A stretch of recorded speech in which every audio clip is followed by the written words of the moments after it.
വീട്ടുകാരൊക്കെ അടിപൊളിയാണ്. ഒരു സേഫ് ആകാൻ വേണ്ടിട്ട് ബാക്ക് വന്നത് അടിയോടെ പോയി. എല്ലാവരും സേഫ് ആയിട്ട് എല്ലാം കഴിഞ്ഞിട്ട് ഒരു മത്തി കഴിച്ചു ഒരേ കോട്ടയം ഇവരൊക്കെ ചെയ്യും ഏത് പോലെയൊക്കെ. ദുരന്തത്തെ മനസ്സിൽ നിന്നും മായ്ക്കാൻ ശ്രമിക്കുകയാണ് അവർ. പെൺകുട്ടികളെ ഏറ്റെടുക്കാൻ അച്ഛനമ്മ ഈ ചെക്കന്മാരെ ഏറ്റെടുക്കാൻ കല്യാണം കഴിച്ച് 30-35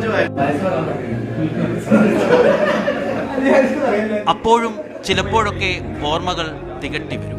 എല്ലാവർക്കും ദുഃഖമുണ്ട്, പരസ്പരം ആശ്വസിപ്പിക്കാൻ പറ്റാത്തൊരവസ്ഥയിലാണ് ഉള്ളത്. പക്ഷെ ഇങ്ങനെ കൂടി നിൽക്കുമ്പോൾ ഉള്ളൊരു ആശ്വാസം അത് ചെറുതല്ല. തിരികെ എവിടേക്ക് മടങ്ങുമെന്ന ആശങ്കയുണ്ട്. ഈ ഒരു ക്യാമ്പിംഗ് എന്ന് പറയുന്നത് നമ്മുടെ ഫ്രണ്ട് സർക്കിളാണ് മൊത്തം. അവർ റിലാക്സ് ആവുന്നത് ഈ ഒരു ക്യാമ്പിങ്ങിൻ്റെ നമ്മളൊരു അതായത് കോമഡി പറഞ്ഞിട്ടും തമാശ പറഞ്ഞിട്ടും ഇതിൽ നിന്നുള്ള സംഭവങ്ങൾ എൻജോയ് ചെയ്ത പോലെ എൻജോയ് ചെയ്യാം, ലൈവ് ജീവിക്കാം. ഇനിയിപ്പോൾ സെപ്പറേറ്റ് ആയി കഴിയുമ്പോഴാണ് ഇവരുടെ ഫീലിങ്സ് വരുള്ളൂ. സൗഹൃദത്തിന്റെ തണലിൽ നിന്നിറങ്ങി